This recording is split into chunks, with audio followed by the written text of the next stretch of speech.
Si me sacan la vesícula, ya no voy a poder comer, mi vida va a cambiar, va a ser totalmente diferente. Y en realidad es un mito. La cirugía más realizada a nivel mundial, podría decirlo, es la apendicitis. El paciente dice, doctor, me duele en el centro, se va hasta la espalda, no aguanto, es un dolor muy fuerte, brusco.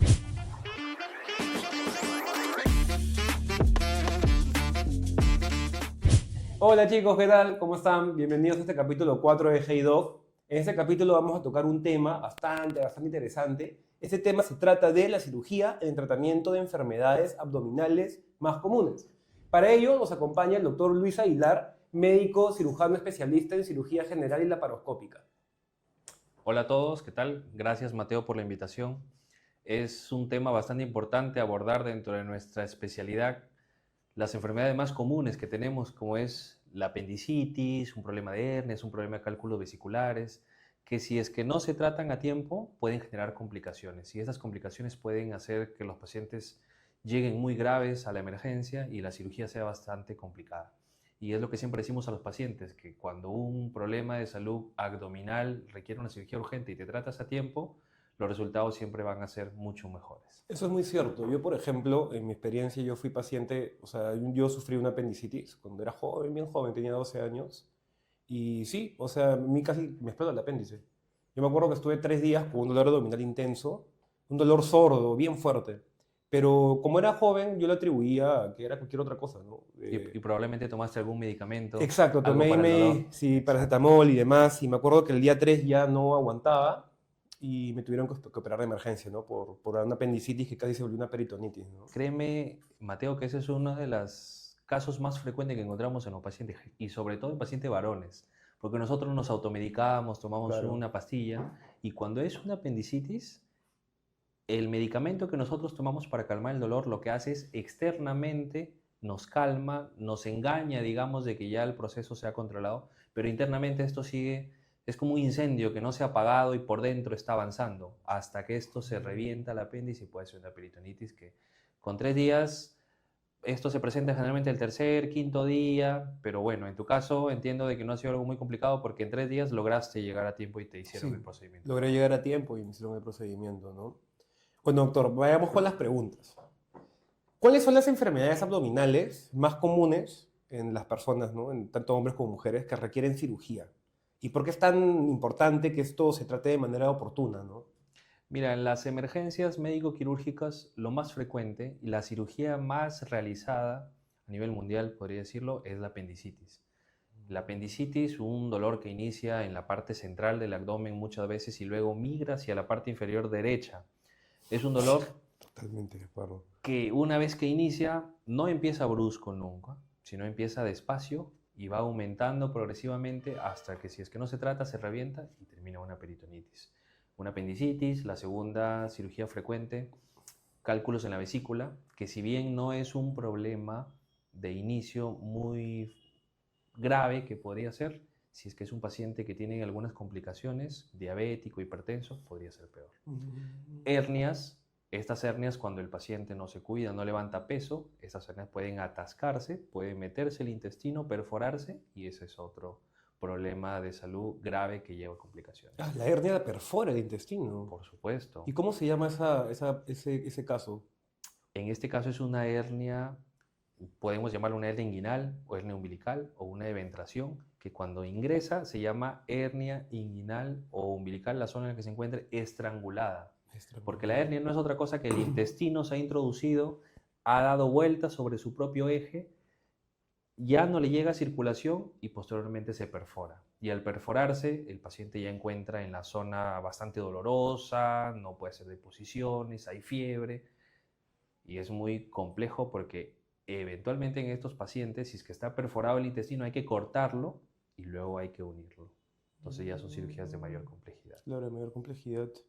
Y doctor, ¿qué tipo de señales o síntomas son como que los síntomas, como que estos flags que nos avisan de que estamos o tenemos algo, ¿no? Como una apendicitis, una Un hernia? problema. ¿Cómo lo detectamos? Lo detectamos. En la apendicitis, que es la emergencia más frecuente, dolor inicia en el centro, en la zona de la boca del estómago que lo llamamos, luego migra, se va hacia la parte inferior derecha del abdomen.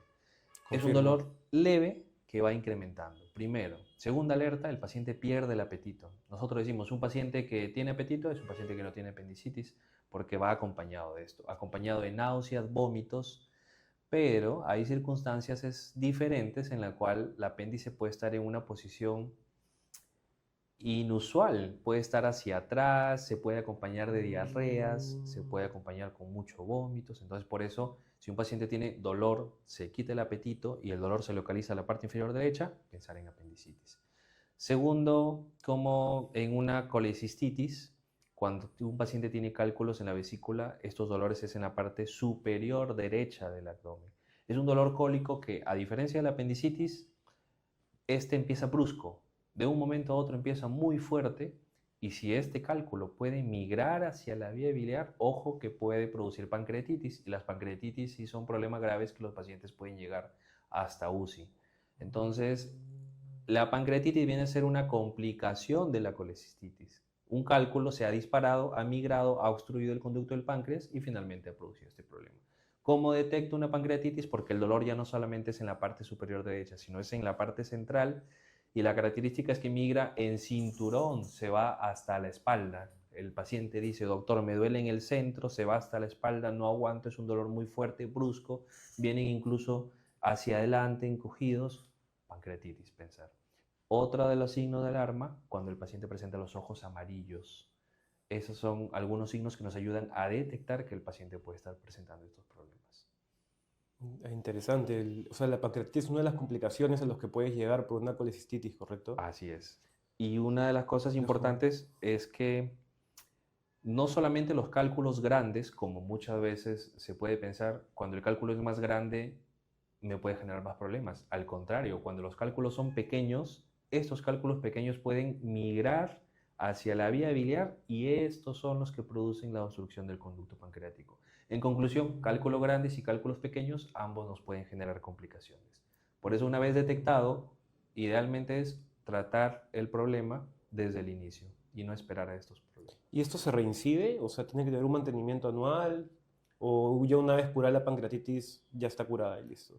El paciente, luego de haber hecho el problema de pancreatitis, tiene que estar en tratamiento por unas semanas. Después que el paciente ha salido de alta, esperamos habitualmente unas 2 a 4 semanas para poder operarlo, porque hay un proceso inflamatorio que tiene que bajar para proceder con la cirugía. Una vez que baja ese proceso inflamatorio, procedemos a la cirugía, que tiene que ser laparoscópica idealmente. Retiramos la vesícula y solucionamos el problema para que no haya más pancreatitis. Entiendo. Y doctor, las apendicitis, como mencionamos al inicio, es súper común, ¿no? Y también se asocia como si fuera una cirugía de emergencia, ¿no? ¿Cómo se manejan los casos de apendicitis en personas que no presentan síntomas típicos o alguien que se retrasa en buscar ayuda?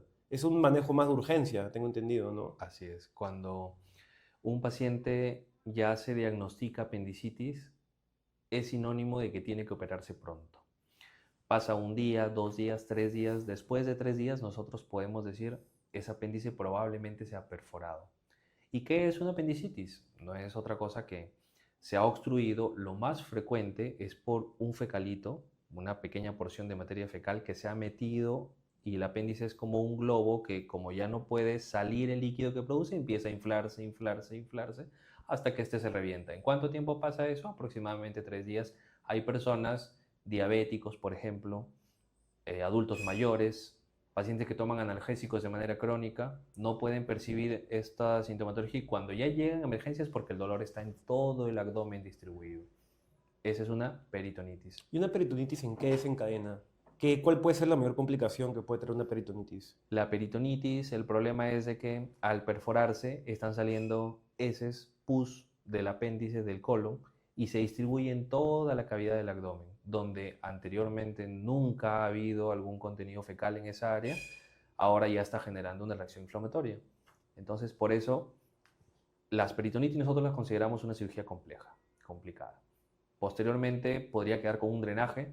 De repente has escuchado que el paciente queda con un tubito, quedan con un dren. Ese es el dren que nos va a avisar si es que ese hueco, esa perforación, que nosotros le ponemos unos puntos, se logró cerrar, no se cerró, Si queda líquido, se formó líquido, se forman colecciones, eso ya es cirugía más O compleja. sea, estuve cerca que me pase eso cuando era, cuando era Exacto. joven. Tal vez si esperabas un poco más, las complicaciones iban a ser mayores. Que, me siento afortunado, porque como lo dice, sí suena Sí. que es algo complejo, ¿no? De manejar, ¿no? Es bastante complejo, te has operado a tiempo. Y créeme que la recuperación es también lenta también para estos Ya casos. saben, chicos, si tienen síntomas de alarma, no lo dejen pasar. Y bueno, otra pregunta, doctor. ¿Alguna vez le ha pasado, ¿no? Que durante una operación, tal vez una enfermedad abdominal aparente, algo como una hernia o una vesícula, terminó siendo mucho más complejo o grave durante la cirugía? Tal vez destapó usted otra cosa que no encontraba, no esperaba encontrar. ¿Le ha pasado eso? Y Sí, más o menos cómo manejó la sorpresa y cómo cambió el enfoque de intervención. Comenten un poco. por supuesto, mira, estas sorpresas donde más he encontrado es en las cirugías de hernias. En los pacientes mujeres, las hernias tienden a tener una ubicación un poco, digamos, especial. Generalmente las hernias más frecuentes son inguinales, pero debajo de esa zona más frecuente hay un agujero que se llama crural. Allí, cuando se introduce la hernia, tiene más probabilidad de que se atasque, se atore, se perfore por estrangulamiento previo. ¿Qué me ha pasado en alguna cirugía que hemos operado una paciente que aparentemente tenía una hernia que no era muy compleja? Ujú. La tocábamos, no lograba introducirse, la paciente acude, doctor, tengo una masa, ya la tengo hace un tiempo, pero ahora ya no se introduce. Cuando nosotros ingresamos, encontramos que el intestino en la parte distal estaba perforado, estaba atascado y estaba lleno de pus en toda esa área, que como el agujero había sido bastante pequeño, había contenido eso para que no entre el abdomen y no haga una peritonitis mayor. ¿Qué tuvimos que hacer en ese momento? Abrir ese agujero, cortar el intestino y finalmente volverlo a unir.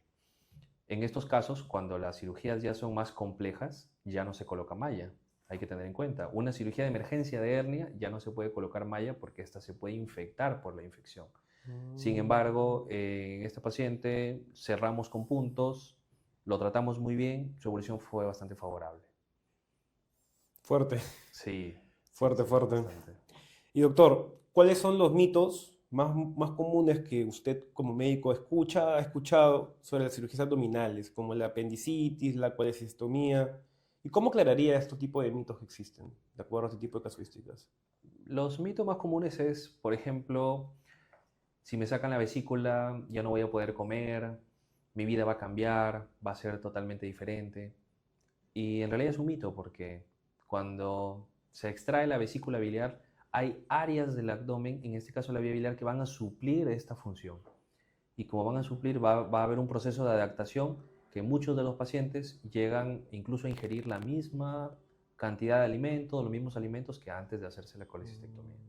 Pero yo siempre les explico a los pacientes, si has llegado hasta aquí por un problema de cálculos en la vesícula, es porque no has llevado una dieta adecuada. Entonces ya no puedes comer igual que consumías antes, aunque sí te lo permite el cuerpo, pero ya debes llevar una Y una dieta. consulta, doctor, ¿y qué tipo de alimentos son los que producen estos cálculos? La comida grasa, La comida grasa. pollo a la brasa, que es riquísimo, lo encontramos todas las noches, hamburguesas, chifas, toda esa comida exquisita que Todo lo rico, todo lo rico. todo lo rico. Sabes que el Perú tenemos una gastronomía buenísima, Es ¿no? imposible aburrirse de la Es comida acá. imposible Es aburrirse de la imposible, hay comida. tantas variantes, tantas cosas. Exacto, pero a veces Hermoso el Perú. abusamos a veces de esta comida tan rica y como todos los días la estamos ingiriendo o con muchísima frecuencia, esto hace de que haya un mayor almacenamiento de bilis y esta bilis haga la formación de cálculos. Claro, es que la cosa no es habituarse a este tipo de alimentos, ¿no? Tenerlos tal vez un Un domingo, gusto, un sábado como un gusto, por ¿no? supuesto, un Pero no antojo. del 90% de tu dieta, ¿no? Que es como algunas personas las tienen, ¿no? Así es, Es- hay quienes todos los días hacen deliveries, todos los días Sí, piden comidas, de correcto. repente por el tiempo, pero esto nos está afectando. Y ojo, Mateo, es más frecuente que encontremos cálculos vesiculares, si nos enfocamos en este diagnóstico, en las mujeres que en los hombres. Ah, man, ya. Las mujeres porque tiene que ver un tema hormonal y en los hombres, cuando se presenta, nosotros cuando entramos a quirófano sabemos que vamos a operar a un paciente varón, ya pensamos que es un paciente que va a ser más complejo. ¿Por qué? porque en el paciente varón, como tenemos un hábito alimenticio de repente un poco más desordenado, a veces tomamos un medicamento, cuando consultamos a emergencia, ya el problema ya es un poco serio. Entonces, uno de los criterios para colecistectomía difícil, paciente varón. Entonces, aquí aclarando es más frecuente en mujeres, pero cuando se presenta en un varón, hay más posibilidad de que sea complicado. Entiendo.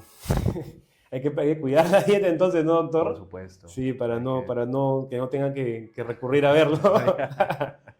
Doctor, ¿hay alguna forma de predecir qué paciente tiene más probabilidad de desarrollar una apendicitis, hernia o algún problema relacionado con la vesícula?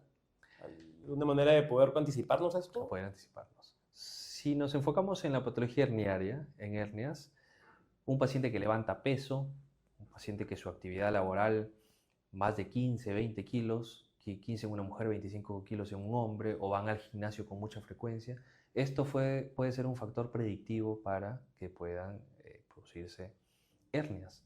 Entonces, si nosotros detectamos una masa, un bulto en la parte inferior, sobre todo en inguinales, es importante consultar con un médico, en este caso de especialidad de cirugía, para descartar. Doc, yo, por ejemplo, voy al gimnasio. ¿Qué debería hacer o qué debería no hacer para no estar predispuesto a sufrir una hernia, ¿no? El peso que levantas debe ser gradual, debe ser planificado. No podemos ir, si no estamos preparados a hacer mucho esfuerzo físico, porque una hernia no es otra cosa que un orificio que en algún momento fue natural, empieza a dilatarse y por allí va a protruir una hernia. Entonces, si nosotros nos preparamos, iniciamos con un peso bajo, vamos a ir aumentando gradualmente, eso va a hacer de que nuestro organismo esté preparado, nuestros músculos tengan mucho más soporte y no se produzcan hernias. Pero si por el contrario a veces vamos al gimnasio, vemos que los compañeros están levantando 50 kilos y nosotros queremos imitar, pues, ¿no? Por la vergüenza de repente de levantar poco peso, entonces ahí nos estamos esforzando. Bueno, la verdad es que sí, ¿no? Muchos a veces por la vergüenza quieren asemejar el peso que está haciendo tal vez la persona que tiene al costado y no siempre es lo que uno tiene que hacer, ¿no? Así es. Siempre seguir un acompañamiento, me imagino, profesional en el momento de que se entrena. Con un coaching en los gimnasios tenemos pues que nos puedan orientar, nos armen una rutina y eso. Y cumplirla, además. Y cumplirla. Entiendo, doctor. Pucha, doctor, la verdad que hemos tenido muchísima información hoy día. Personalmente me ha agradado bastante este capítulo. No sabía que se podía complicar tanto algo tan simple como una hernia, como un apéndice, pero de verdad, pucha, personalmente como paciente no sabía que estuve expuesto a un problema tan grande como una peritonitis, ¿no? Es de verdad es fuerte. Ahora que me ha descrito cómo es de manera técnica, no es algo que alguien quiera tener en su cuerpo, ¿no? Definitivamente. Y bueno, la verdad, doctor, agradecerle por su tiempo, agradecerle por venir hoy día y bueno, estoy seguro que muchísimas personas, muchísima la gente que nos ve va a querer saber cuáles son sus horarios. Cuénteme un poco sus horarios, doctor, acá en la Clínica González. Por supuesto, yo estoy en Clínica González, ya estamos desde el año pasado, estamos en consultorio de cirugía general en el piso número 8. Estoy los días miércoles de 9 a 12 y de 3 de la tarde hasta las 6. Ya saben, si es que tienen algún problema de dolor abdominal, ya tienen el diagnóstico de cálculos vesiculares o alguna hernia, pueden acudir a nosotros. La primera consulta es gratuita y nosotros vamos a estar gustosos de poder recibirlos. Muchísimas gracias, doctor. Como lo dijo, nuestra primera consulta es gratuita, así que no esperes más. Si tienes problemas, no lo dejes para después. Y si tienes alguna sugerencia o comentario de algo que quieres que toquemos más adelante, déjalo en los comentarios y no olvides suscribirte. Listo. Muchísimas gracias. Hasta luego. Chao.